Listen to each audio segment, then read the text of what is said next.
Vanguard ban comes through. So already getting the respect Veigar bans as Ejim. Veigar support is so respected on this patch 5.3. When we move to 5.4, maybe it'll fall off a little bit, of course, without the instant cast on the event horizon. But maybe it'll still be a top pickup. It's hard to say. Yeah, we'll see whether that does come through. But of course, for now, it is going to be the respect ban for Chelby's Nidalee here as well. I like that one a lot. Kalista and Lissandra are going to hit the bench once more. Pretty standard bans to come down, but of course, focusing on Missouri here with that Kalista ban. That's interesting. You know, Missouri, again, new to that kind of high-level competitive AD carry role. His champion pool, maybe they just think it's limited. Maybe they think it falls away after the Corki. So maybe they'll even steal away the Corki here for Legacy. It doesn't really seem to fit Tallywackers' playstyle. He loves the Graves, he loves the Kalista, he loves the in-your-face burst. But they're banning Kalista on the blue side, so they clearly don't value picking up that Kalista, at least this game. Yeah, but the Rek'Sai is going to fall down, and that's going to mean Cardred Scion's left up.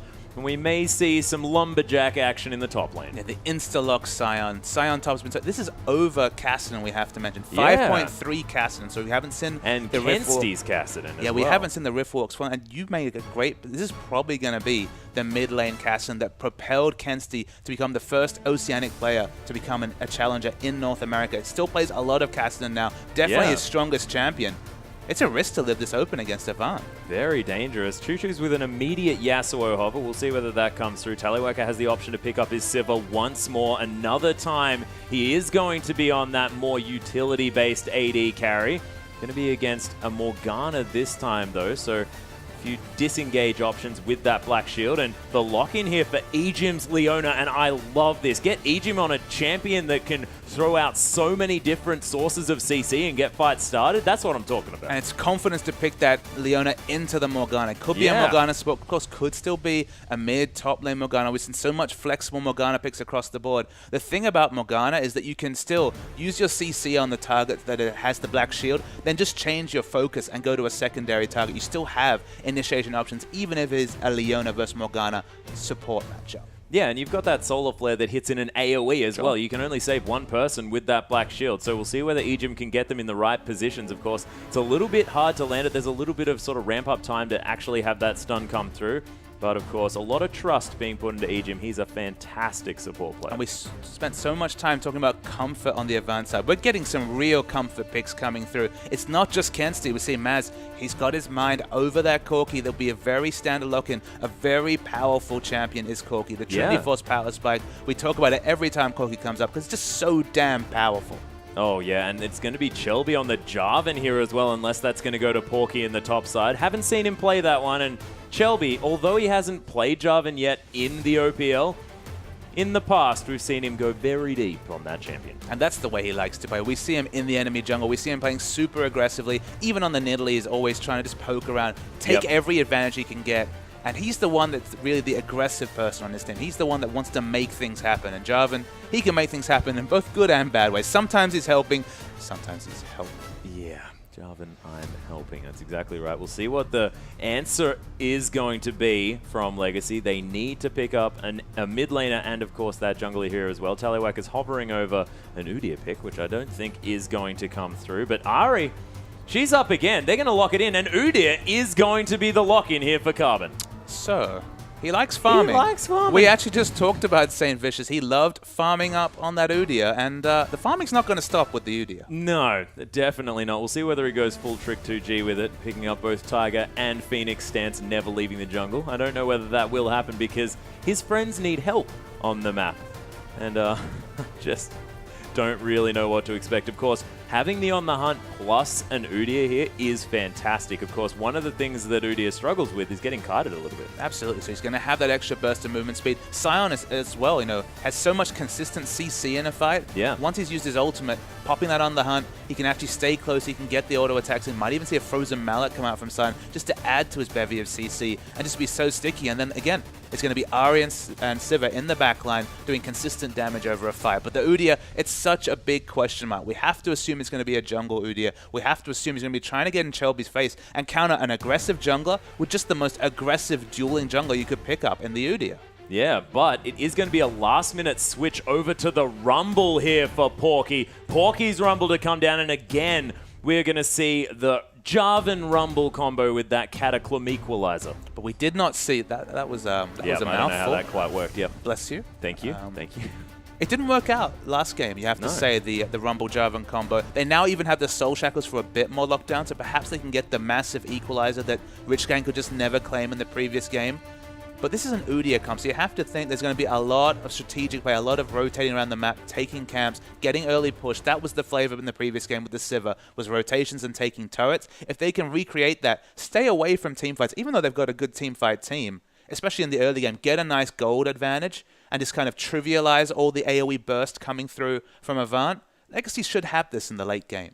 Yeah, we'll see whether they do. Of course, I very much like the Corki pickup when you've got this mid-game power spike of the Equalizer Cataclysm combo around that first dragon fight, because if Misui manages to get, a Phage Sheen by the time that one comes through, he's got a lot more damage potential than you have to think Destiny had in the last fight. Well, you have to think Avant, they're doubling down on the mid-game. We've got the Rumble for Dragon Control, we've got the Corki for pushing, Trinity Force Power Spike comes through. If they've got a Dragon or two in their pocket, they're going to be so strong in the mid-game. And Legacy, they're more fine-tuned to the late game, but Udyr is the big question mark, because Udyr can get a lot of things done. He can put a jungler so far behind. He duels so well. He moves around the map well. And how they play around this Udyr pick, I think will decide how the early game turns out for Legacy. If they can be super aggressive, hold back the power spikes coming through from Avant, and get the late game just that damn sooner, I think they'll be just fine. Yeah, well, we'll see what happens, of course. If you guys at home think that Legacy are going to be the victors here, make sure you tweet it out to us. Use that hashtag IMOPL and include hashtag AVWin or hashtag LegacyWin, and let us know exactly what you think, because both of these comps looking dangerous in different ways. Hashtag LGC win. LGC. I think we're going for. Did Legacy. I say LCG? I think you said Legacy. Oh, yeah. Close enough. LGC. We got it on the, my bad. We got to confirm now. Hashtag LGC win.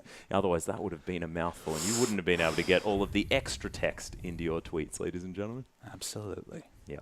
It is up on your screen, though, of course. You did see that one, so yes, it has been confirmed. Thank you very much, Papa Smithy. We do have statistics about these things. We have to get them correct. Yeah, it's true. My goodness, you can't just be tweeting ludicrous things towards no one in particular. But one thing that I want to go back to the game here, ladies and gentlemen. Sure? We've got sidetracked just a little bit. Cardred's Scion. He's 100% win rate on it so far. Has been almost immortal. I believe he's 100% win rate if we're having a look. Yes, it is. And Swiper's 2-0. Yeah. Have we seen a Scion lose? I'm gonna guess. I'm going to say no.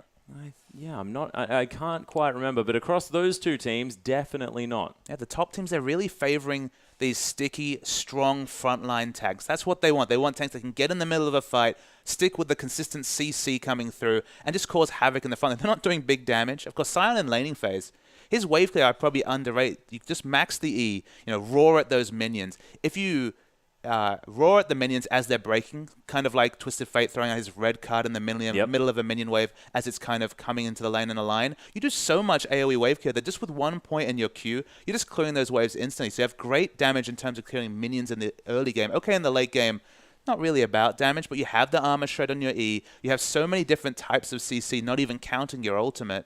You just disrupt so much, and he's so reliable. You know that Scion, whatever happens, is going to show up 4,000 health, with all the armor in the world, and whenever you're an AD carry and you see Scion locked in, you're like, oh dear. Yeah, oh dear indeed. So we'll see whether they are going to have the movement. Of course, Tallywacker, Misui though, he's going to have to be the one worrying about this Scion. He's got the Valkyrie, but of course on a fairly long cooldown, so if Legacy find a way to get rid of that Valkyrie and then use that unstoppable onslaught in order to get Cardred right on top of this Corki, things could get dangerous. And the issue you have with Corki is it's a Trinity Force use. You're about burst, you're about those excellent trades in the early game, you're about turret damage. You're not about bursting through a Scion. You don't have the hyper carry potential of perhaps a Jinx or a Vayne in the late game. You're not really a tank buster, so you're going to struggle to kill the Scion however ahead is. If he's super overtuned, then it'll just be comical. You'll just be sitting there spamming your spells out, watching, just really trying very hard with 3 rotations of Trinity Force procs to kill the shield, which, it's a bit depressing. But that's the reality here, is that who's going to be killing the Scion if he gets going? Yeah, well, there's the fact that, the only true tank on the side of Avant Garde is going to be Chelby on this Jarvan. And that was the same story last time that we saw the Rumble-Jarvan combination. Yeah. It was the Jarvan as a solo frontline, not even a Lulu to kind of burst him up in terms of health. And look, it didn't work out for Huey. He was 1-7-11, I believe, in the previous game. Just died instantly when he tried to engage. And that's kind of the danger when you're running these one-tank comps, especially from the jungle. you know, unless you get really going, unless you start snowballing and double down on the really early defensive items, you're just going to die on all the AoE. Yeah, is that going to mean that a lot of the pressure is going to be on Kensti and him really performing on this Kassadin, which he's very comfortable on? I think to some degree. I mean, Kassadin in the late game, we know how much of a terror is. He's even a frontline initiator to some degree. You can go in there, you know, put the force balls out, AoE slow, Zhonya's. You do act as a frontliner, much like Lissandra, so a lot of pressure comes to him. Again, the big question mark to me is Carbon. If he can hold down Chelby, if he can make him irrelevant, if Jarvan's so far behind that he's basically an ultimate bot and then just dying in the AoE, I think Carbon's done his job. Yeah, and Carbon on the Udi here as well for the first time that I've ever seen him, but we are going to hop onto the Rift, ladies and gentlemen, for Legacy taking on Avant Garde for the second time here in the OPL. First rematch that we have for our second day. Carbon actually going to start off as a adorable Phoenix here. And Phoenix versus Tiger Stance Udyr. Do you have any thoughts on that particular option?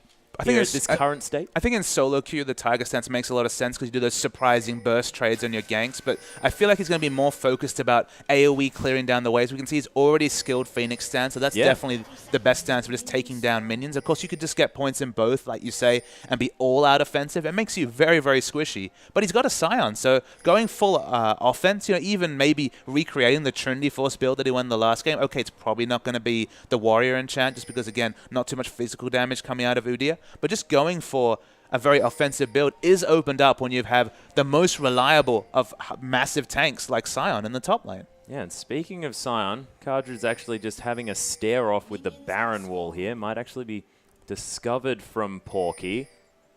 It has a pink ward in his inventory as well, and we'll see where the Legacy go for any funny business early on. That's very strange. Of course, Carbon wants to get back. So Cardrid wants to get back and clear a camp. He puts it down.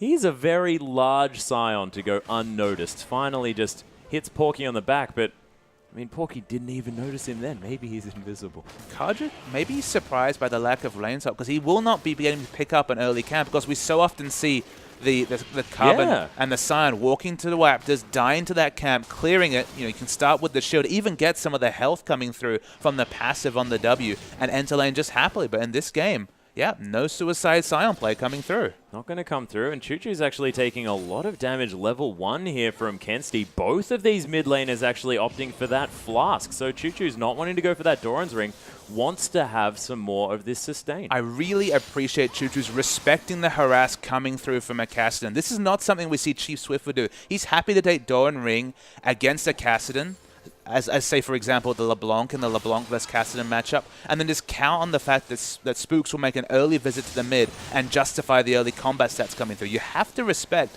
that Kassadin has a targeted harass spell that gives him magic shield, does ranged magic damage to you. If you just take those 2 potions, you can actually be poked out of lane against a Kassadin. And if that opens up room for Kassadin to farm, if he can build up a CS advantage, we all know what Kassadin's like in the late game. Yeah, and that isn't to mention the fact that Chuchu's, who's about to get ganked here from Chelby, flashes out of the way from the EQ, but takes a lot of damage for it, and successful gank already here from Chelby. It's massive that now Chuchu's will have to play more defensively with his flash down, will not be able to get the auto attack harass that much into Kensti. It should open up room for Kensti to farm. And again, the moment you get closer to that Catalyst, closer to that Rod of Ages, closer to late game, we know how crazy Kassadin can be then.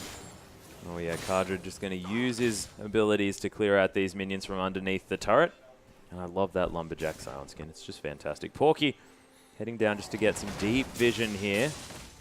As that minion going to go wide just a little bit. And how does this lane really work out in the early stages here, Papa? I mean, Rumble gets a pretty free lane. At Scion, he can put out some pressure. He can push you under turret because, again, he has great pushing. But his kill pressure without strong jungle ganking is pretty minimal. So Rumble, he has a lot of tough matchups. We already saw a tough matchup against Na in the previous game. But against Scion, he'll happily farm. They'll split farm, and it'll just be, will that massive equalizer hit that kind of changes the team fight with just one cooldown? Or will it just be the free farm Scion showing up and doing disgusting things? Yeah, just being a nuisance in these fights. Chuchu's going to have his wave pushing back into Kensti here. You can see he has managed to stretch out that CS lead, but quite a huge minion wave for Kensti to farm up. as he comes through. Of course, things equalizing just a little bit, but having the flash available for this, that's going to be very necessary here as the multiple stuns come through. There's the charm, and first blood for Ejim. No wards on the bottom side of the map. Completely unsided with his roam. Udi is ganking. You know, you mentioned it before. Very kiteable champion. Has to gap close. So much easier when you've got a Leona in your back pocket. Yeah, and the Zenith Blade just getting her right in there, able to use that Shield of Daybreak to stun up the targets. And then Bear Stance, you saw Carbon wait for that one. Oh, Zenith Blade going just a little bit wide here. Is Tallywhacker just going to say thank you very much for the mana? Actually, no, I think he sort of missed the spell shield, unfortunately.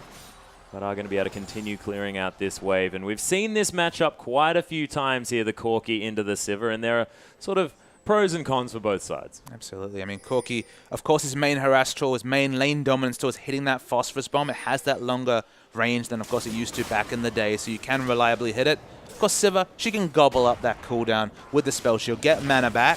Of course, it does leave her open to potentially taking harass from the Dark Binding coming through from Juni. But again, you have a good, safe laning matchup for Sivir. Yep, Cardred continuing to take some harass here from this Flame Spitter, but just being frustrating on this Scion. Has an ability to clear out this wave just a little bit more. And you said that this was going to be a bit of a farm off, and it looks to be exactly that. Choo Choo's now with a little bit of a level advantage. Still doesn't have level 6, though, as Carbon's coming back round again. But Shelby's here for the counter gank. But in comes Ejim. First off, though, it is going to be Choo Choo's falling down. Avant Garde are going to answer back. Carbon going down incredibly low. The Flame Spitter going to get it. And Porky picks up the kill. Kensti still not level 6. The equalizer there, not really doing all that much for Avant Garde. But Porky going to be towards this Dragon side, and we'll see whether they can put some pressure on. The 6-minute, 8-member gank in the mid lane coming through. Not sure what league this is for a second there, but so much pressure coming through. The double teleports coming through. The result, however, 2 kills to Avant Garde.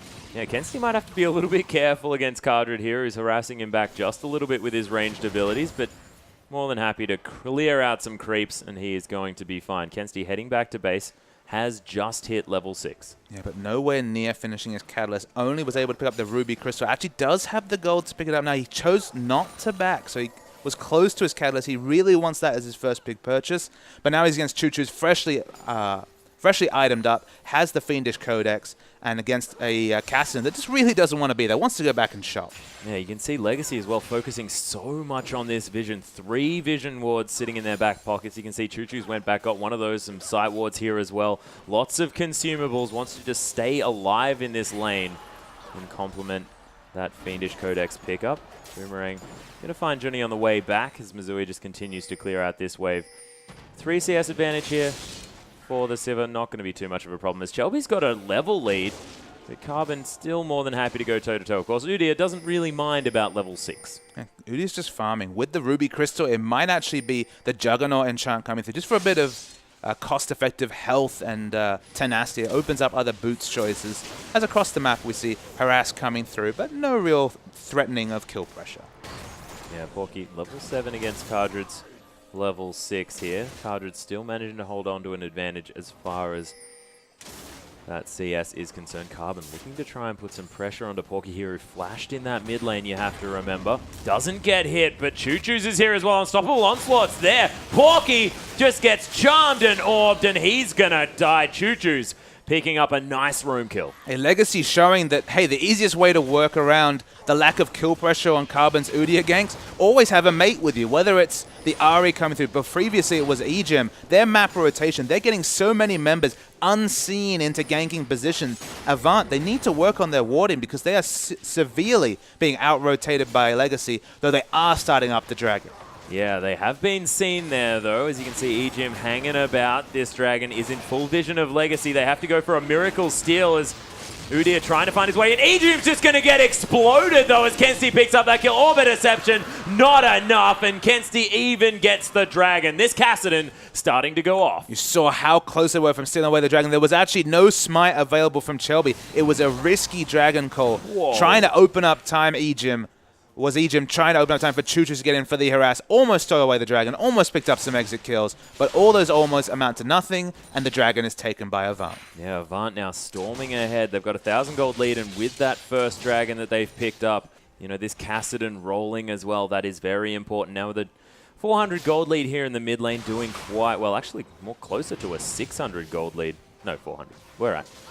Mathematics. Not my strong suit, but I managed to get it this time. And mathematically, he is 400 gold away from a Rod of Ages. So he doesn't really want to shop. He's just happy to kind of chill out in mid lane. Of course, he doesn't want to take any damage trades with Choo-Choo's. Choo-Choo's actually low in mana, so not really a big deal just this second. He just wants to comfortably farm and pick up that Rod of Ages before too long. Yeah, and Choo-Choo's roaming towards that top side. They did give away a dragon with that one, but keeping Porky down is going to be important here because Cardred wants to get to that unkillable Scion stage and be able to lock down the members of Avant Garde, which is going to be very difficult. What with Black Shields, Kensti being Kassadin, that is just a problem in unto itself. Ejim gets spotted out by Johnny here, who just wants to pick up some money with that puddle. Yeah, everyone except for Johnny has a movement ability, not necessarily a blink, of the Kensti and Maz very, very safe on Kassadin and Corki respectively. Yep. But plenty of gap close coming up. Going to be difficult to pick up the picks, but maybe with the early pink wards we saw coming through from Legacy, they understand that if they pick up the picks, they really open themselves up to some pretty straightforward team fights. Yeah, and Tallywacker as well on his very comfortable Sivir here can just pop that ultimate and get his team into these fights. You can see he's farming up incredibly well, does have that BF sword to complement his early pickaxe purchase. Mizui very close to grabbing that Trinity Force, about 1,600 gold before that one's going to appear. And we'll see whether they make any moves. Yeah, in general, everyone very on point with their item timings. Kensti very, very close to the Rod of Ages. Will be about a 12-minute Rod of Ages, at least at this point, being picked up. We already see the Juggernaut and the Warrior Enchants being finished by Udyr and Chelby on the Jarvan, respectively. Item timing's very similar across the board. You have to think of Avant. They're heading gold. They have a dragon in their pocket. They're feeling very good about the start of this game. Oh, yeah. But, of course, Carbon throwing them a curveball with this Udyr. We'll see what that plans on doing as we head towards the mid-game portion of this one. Cardred is continuing to farm up here in the top side. You can see Chelby hanging around this mid lane still. They put a lot of focus onto Choo-Choo's here in the mid lane.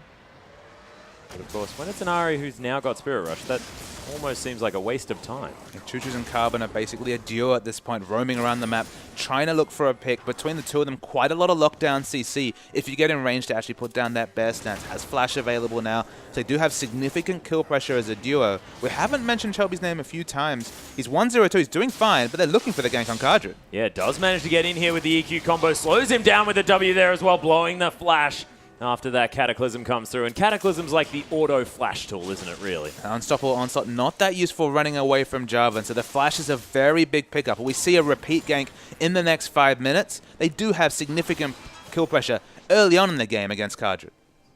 Yeah, we'll see whether Cardred can go back and pick up the items that he wants to. Actually opting in for a Spirit Visage first pickup because, of course, he is against a lot of magic damage in this double AP comp. But probably wants to get that Frozen Heart ASAP as well, just because that cooldown reduction's so good. And just having flat resists on Scion, considering the fact that his passive will naturally give you health, is just a really good idea, because effective health is the aim of the game for these tanks. Yeah, 100% agree. It's a very good pickup. The cooldown reduction will help him get that extra spell rotation out in team fights. He wants to move towards 40% CDI because, again, probably not going to be a lot of damage to speak of, but a lot of utility in his spells. So cooldown reduction, tankiness, and natural tankiness, all what we really associate with Scion. Yeah, Kensti doing a great job clearing out these creeps. Now has an 8 CS advantage as Johnny gets caught by a bit of a charm there in the river, but Choo-Choo's not going to be able to go for any kills here as the Dark Binding goes wide. 12-minute Rod of Ages was the timing for Kassadin. My goodness. So Kensti definitely on form. 22 minutes, he will be significantly stronger than he is right now. So we'll just like that to stack up. He's not in a rush for any sort of fights. Probably won't be able to choose, though, because in a minute we will see Dragon coming up. Avant will want to double down, pick up that second Dragon, work their way towards the third. But with the stacking item compared to the completed items on Legacy's side, maybe the items will throw a curveball into the mix. Yeah, well, that's true. And 20% CDR for that Morellonomicon here as well for Choo-Choo's. Doesn't have his blue buff back just yet as he looks for that Orb of Deception onto Kensti. Going down in mana here just a little bit because that, of course, has been increased in cost just a little bit. We didn't mention at all Atlas, but the top turret has fallen down just to Cardred's pressure. So there's actually the first turret on the board for Cardred and for Legacy. So they will be able to push in aggressive. They have more choices regarding wave control. Of course, they are able to push the wave out further and get more and more information. Maybe that will open up some roams into the enemy red buff and to contest that objective, but the teleport's coming through.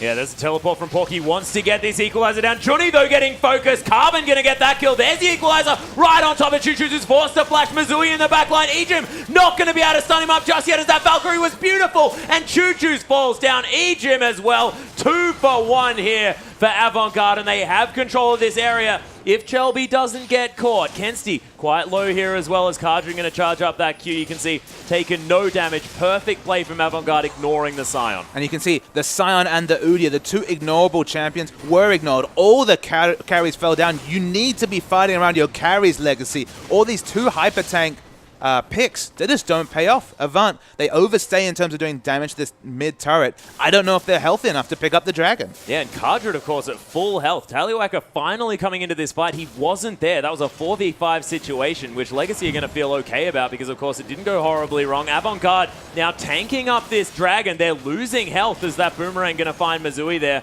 Scrying Orb going to be used. Dragon now down to half health. Carbon wanting to come in and try and do something here as the Valkyrie's used. Of course, no equalizer for this next fight. Legacy might now have control of this dragon, but it's reset one more time. We've got take 2 for this dragon approach, and we'll see whether Avant Garde want to try and do something because, of course, Carbon so low. Cardred losing health here a little bit as Choo Choo's trying to use the fact that he's still healthy to zone out the members of Avant Garde, and it's going to be successful. It's the mana bars that are even more of a concern for Avant than the health bars. If they had stuck around, they could maybe have bought enough time for Porky's equalizer to come back. It's about 5 seconds away at this point. But the mana bar, specifically Maz, had no mana on the Corki, so smart to back away. It evens up the dragon. Kenzie was able to pick up his blue buff, significant for the Castan to have a bit of wave clear against Ahri, and everything resets now. And on the whole, apart from the global gold from the turret, things are very even.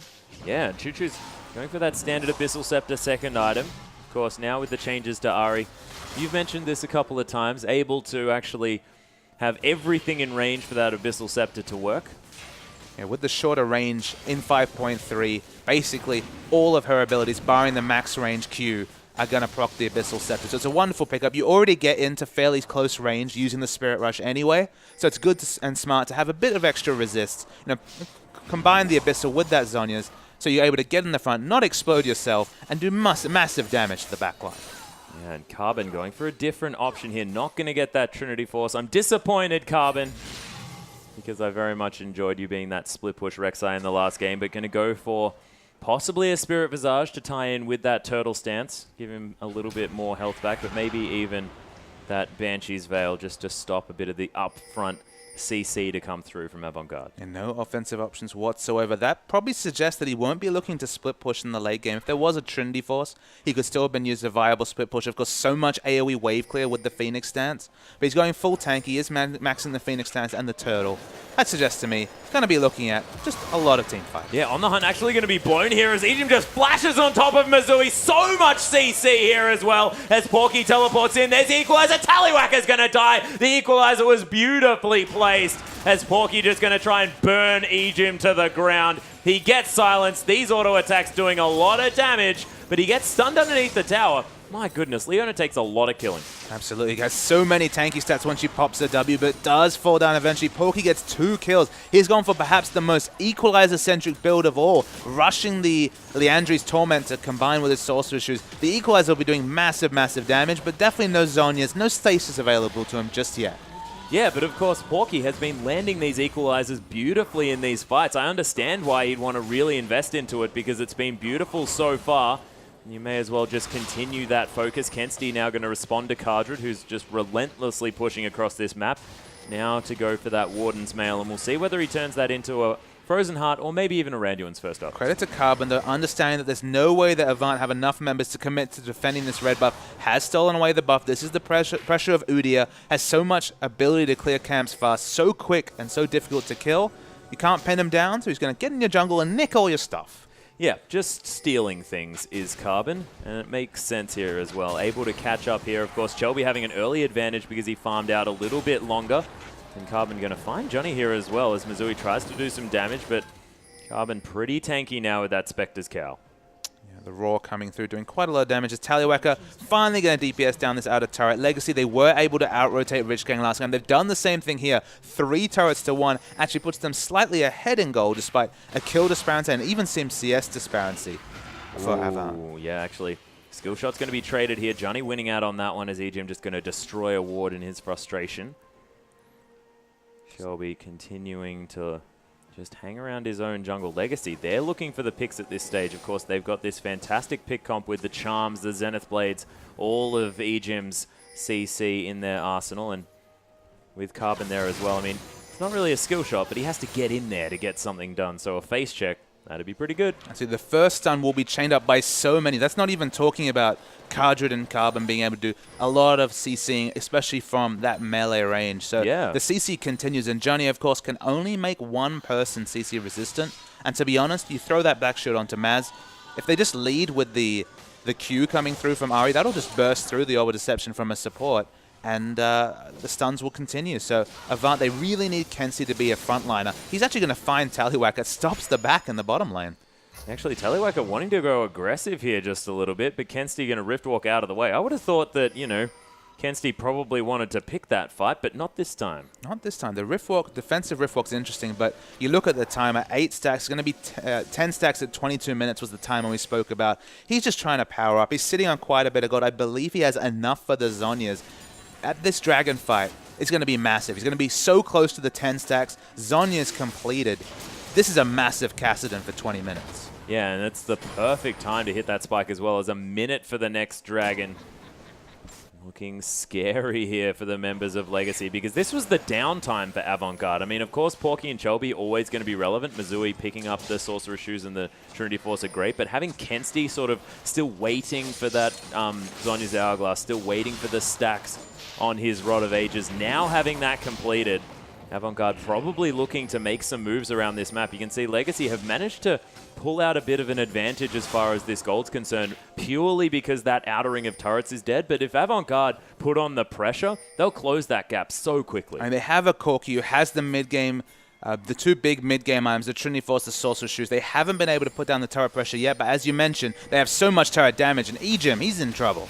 Yeah, EGM actually throws out the Solar Flare there as well, just wants to get some follow-up from his team. It's happy if he's tanking here as Choo Choo's. He's going to get caught by the Cataclysm, but manages to get out. That Cataclysm actually working out quite well here for Legacy as Porky comes round, but you can see the kills are coming left, right, and center. Choo Choo's going to get collapsed on, and Kenzie going for the cleanup as the double kill comes in, and now Cardred, the only man alive. The flash into the mist Dark Binding was a bit embarrassing from Johnny, but Cardred, it's going to take a while, but he's going to die. And of course, he'll come back with the passive. So can you ever really keep Sion down? He runs in, he's going to die.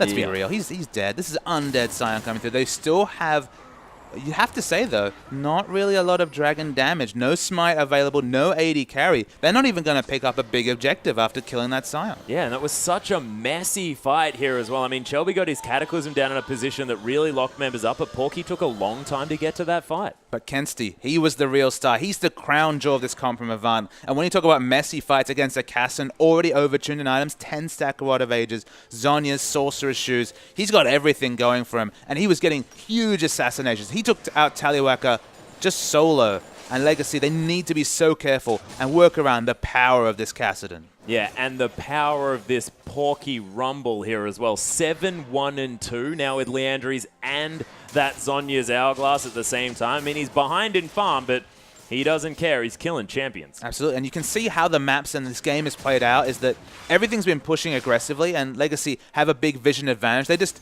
really can't take a team fight, especially right now against what Avant's putting out. So much damage, so much magic damage. No Aegis completed to really answer that. Though they're going to double down on structures. They want to swap for this mid turret. Yeah, look at the equalizer to come through, but it doesn't really matter. Porky actually going to just go the golden flamethrower route as he might get caught out, get stunned up as well. Solar Flare lands on a Porky, he finally dies. Kenzie going to Zhonya's up. The charm lands from Choo Choo's as he tries to get the damage down, but you can see, oh, the Orb of Deception. No, my goodness, that Ignite just not enough as Missouri now has to deal with Cardred coming into him.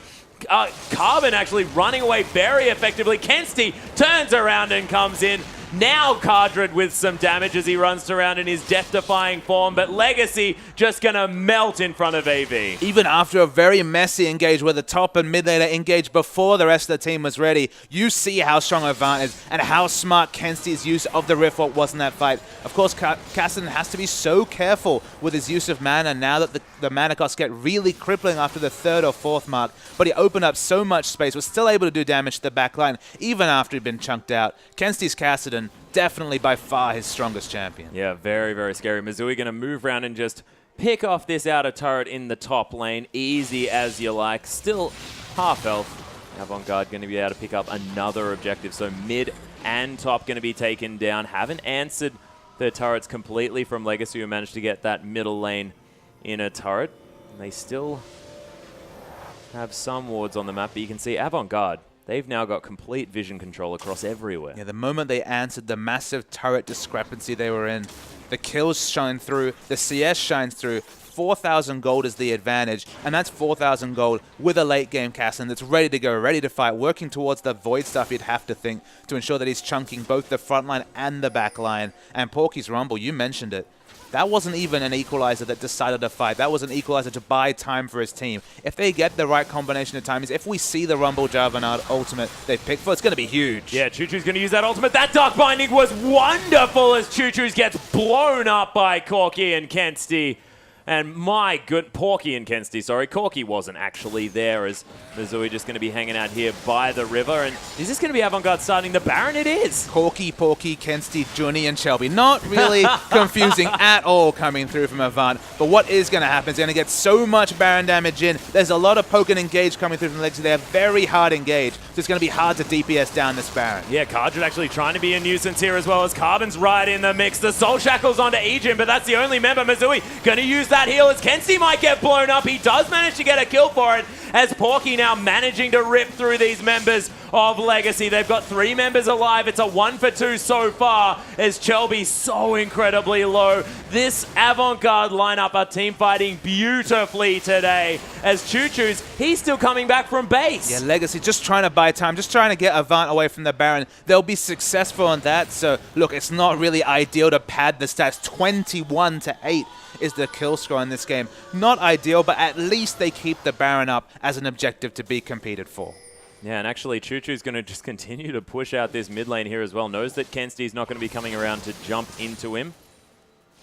And they've got a huge wave there on the bottom side as well. So Tallywhack are going to do some decent work clearing that one out. Now has the Phantom Dancer as well as the Infinity Edge. Now with sort of the old Infinity Edge crit potential as it was transferred to that Phantom Dancer. But the double Void Staffs are completed for Avant. And even though they're very, very tanky, it's not 40 minutes Sion yet. He still is dying relatively quickly. And Udyr, I mean, the Udyr pick hasn't paid off. We haven't seen aggressive Udyr coming out from Carbon. He left Shelby to just farm his jungle happily. Didn't really put any pressure on the enemy jungle, barring stealing out a couple of buffs to answer global pressure coming through from Shelby's ganks. And in these team fights, you know, in reality, he's Udyr. He's able to get a couple of rounds of CC in the middle of a fight, doesn't do a lot of damage, and he's just dying to all the AoE coming out from Kensty and Porky.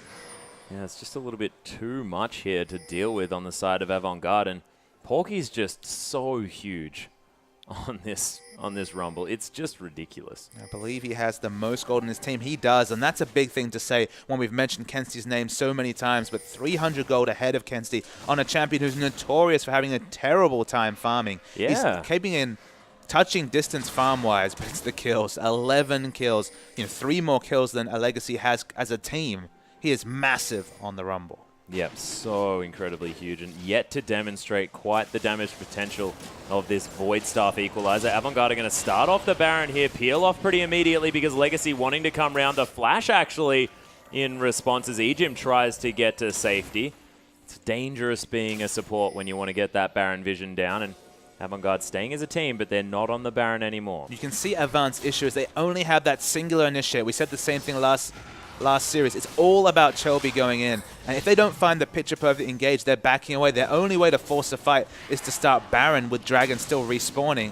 But they don't have the tanky members to be even able to tank it up. It's not Sion taking no damage from this Baron. They're getting chunked out from Baron. So you have to see Legacy. They're kind of playing a dangerous game. They're happy for Avant to start the Baron because they're confident that Avant have to peel off. It's only Chelby getting very, very tanky, you know, with the Warmogs and some magic-resistant armor in his pocket. He's getting there, but it's only Dragon they can realistically expect Avant to rush down. They can just play the waiting game, assume that Avant will have to back away whenever they show their face at Baron. Yeah, well, it seems to be working out here. And you mentioned Chelby, 2-1-15. You're right. He has had so much participation in these fights. We mentioned that Chelby was going to be a huge boon here for Avant Garde if he's playing well, and has been the showing as this inner turret's going down very low. Cardred split push getting scary. Does have the teleport here as well as Porky, more than able to clear this one out. Actually, that Flame Spitter doing a lot of work, but Avant Garde, they're just going to head down to Dragon, pick that one up. It's the third Dragon, so again, not a win condition just yet. They're not working towards the fifth Dragon for at least another 12 minutes. Choo-Choo's, he's overextended. Kenzie's got a large burst of damage on him already. Yeah, Porky and Cardred are going to continue fighting here in the top lane, but you have to think this is the mid lane is where a lot of the action is going down. But Porky actually might be able to pick up a kill. There's the Unstoppable Onslaught, blocked by the flash of Porky. That was beautiful. The teleport out from Cardred, and I don't think he can burst down a Scion. Actually, a favorable summoner trade for Cardred, you'd have to say, swapping teleport for Porky's flash. It was a very smart adjustment to flash in front of the Unstoppable Onslaught. Wasn't able to pick up the exit kill, but guess what? Cardred's gone, and so's Baron.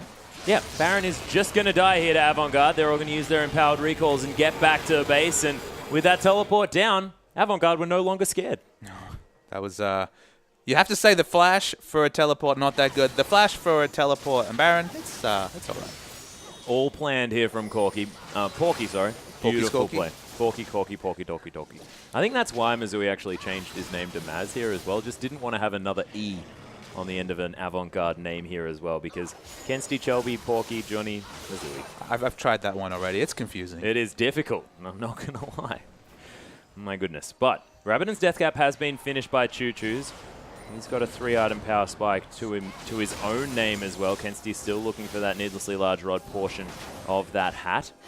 But you can see what Choo-Choo's has had to do. He understands that, okay, Zhonya's is probably the smarter choice in terms of living in these fights, but he just needs a pick. He needs to get a pick and to halt momentum. He doesn't actually have the freedom to go a more defensive-orientated item. He needs to pick up the Death Cap, because if he's not getting the deletion on a member, they've already shown they cannot win 5v5 team fights. Oh, no. And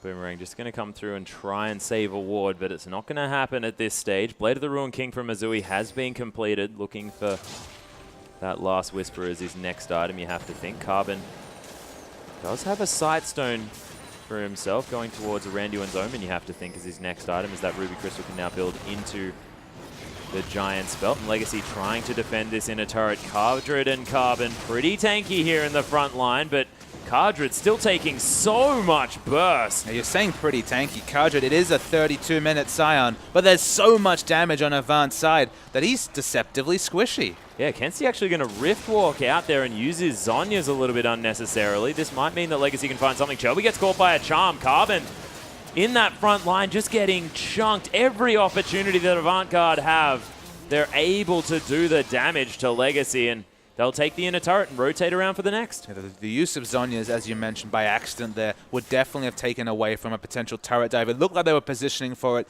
They called it off, so at least the communication was on point about that mistake. They don't get the exit kills, but they get destruction. And at the end of the game, at the end of the day even, League of Legends is a game of structures. You take down that Nexus, you win the game. Yeah, it's about killing the Nexus, so of course being able to get closer to it, probably a good idea here for Avant Garde, as they're going to continue the pressure here towards the top side. Missouri using this Sheen proc so incredibly well. The tower's going to die. Cardred gets caught up here as well. There's the equalizer, not going to do too much. There's Carbon just going to flash out of that Cataclysm as well. Choo-Choo's, that's one round of spells from Kensti, and he's almost dead. Yeah, Kensti's so strong. Smart to go for the early Voice Staff against a double tank lineup. We've seen a lot more 4 carry, 5 carry lineups coming out, but with a single, with double tank, go for that Void Staff, still doing damage to the front line. And again, it's the fact that Cardred and Carbon can't tank the damage from the double AP. That's the big issue for Legacy.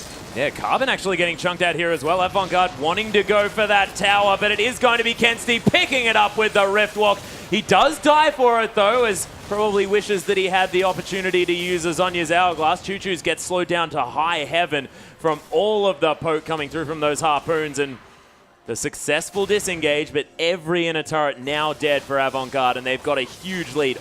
9,000 at 33 minutes. It was smart of Choo-Choo to keep going aggressively, even as he started to get chunked out by Maz, because Maz actually used the last of his mana, putting down the phosphorus bomb, completely out of mana, no way to answer any of the pressure. So Legacy, they at least get their waves pushing, so at least buying themselves time, but I don't know if there ever will be a situation where Porky and Kenzie aren't able to get through the front lines because they're doing so much damage. The death cap is coming through next from Porky. We do not often get to talk about Rumble death caps. He never often hits that item timing this early at 35 minutes. But again, in terms of gold, still, I mean, 200 gold behind Kenzie, but still massively overtuned for a top Rumble. Yeah, and I mean, you often see the likes of Rumble building something like a Riley, something to keep him tanky because, of course, it's not this far ahead that you find yourself on a Rumble, but this time that's what's happening.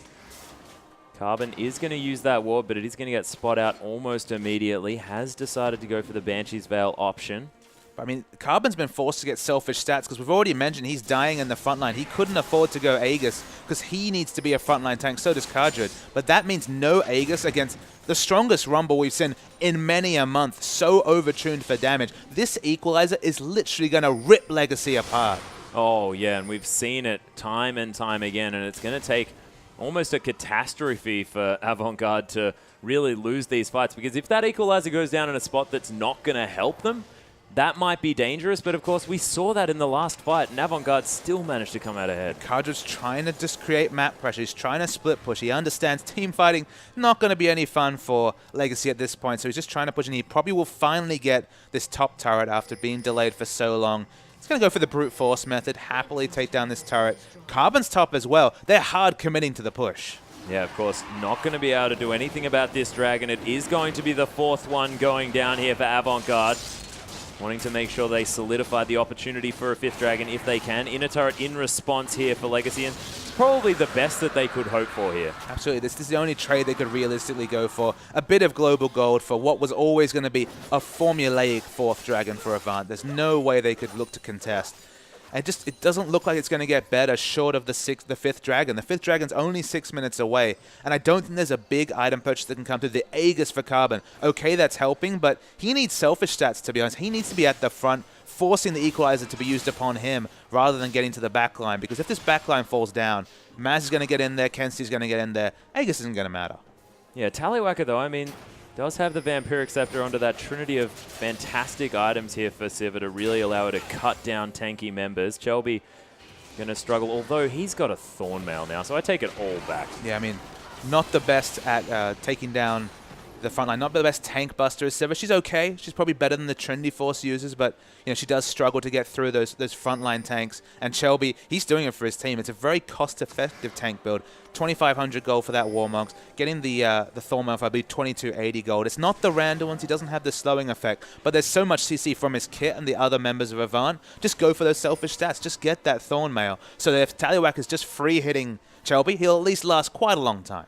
Yeah, no, that's true. And Scrying Orb's going to be used here from Legacy just to spot out this Baron. Of course, it is just spawning now. Kardred continuing the split push, has the teleport available, and Avant Garde, they're just going to start this one up straight away. Look at it just burn down this Baron all too easy. We'll see whether the steal might come in. Oh my goodness, that Solar Flare was fantastic, but Carbon just gets torn apart. Look at the Equalizer under multiple members. Ejim incidentally dies. Tallywhacker gonna fall down here as well, as Chelby is all the way in the front line. Sion melts like butter, and Choo-Choo's manages to get the jump. Kenstie's gonna die. Choo-Choo's does answer for one, but he's the only one alive.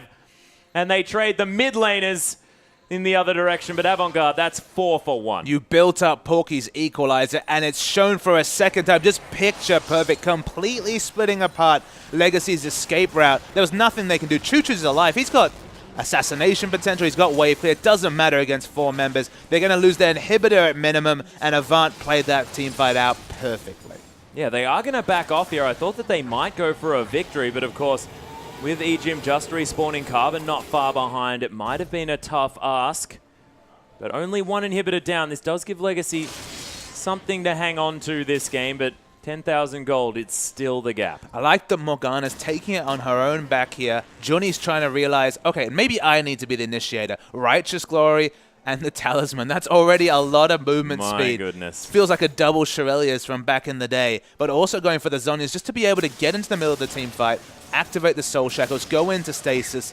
It's only Chelby as a front line, but Johnny, she's doing her darndest just to get in there, the Morgana, and be that tanky front line. Yeah, Porky actually going to face check here, though, but look at how deceptively tanky he is. There's the Solar Flare onto him, but he's only taken half of his health. Choo-Choo's, there's the Equalizer to come down as Choo-Choo's is looking for the kill. That Kensty's there. Carbon just getting chunked by the AV members. There's the Cataclysm as Kensty picks up Choo-Choo's. Porky just going to back. His work is done as Mizui just going to slow down Cartridge with that Blade of the Room King. Carbon running for his life as Kensty. He flashes for the double kill. Tallywhacker completely out of position. Phosphorus Bomb, triple kill now for Kensty as Cartridge gonna fall down to Porky's damage, and Ejim just wanders back to base. He's like, team, why? Where are you going? And this is the Kensty we've been waiting to step up all season long. Finally, he gets his hands on the Kassadin, and the massacre in front of him, the high kill participation, 9, 4, and 15. We've talked about Porky, but Kensty's Kassadin, you must ban this champion against Kensty, at least until 5.4 when we see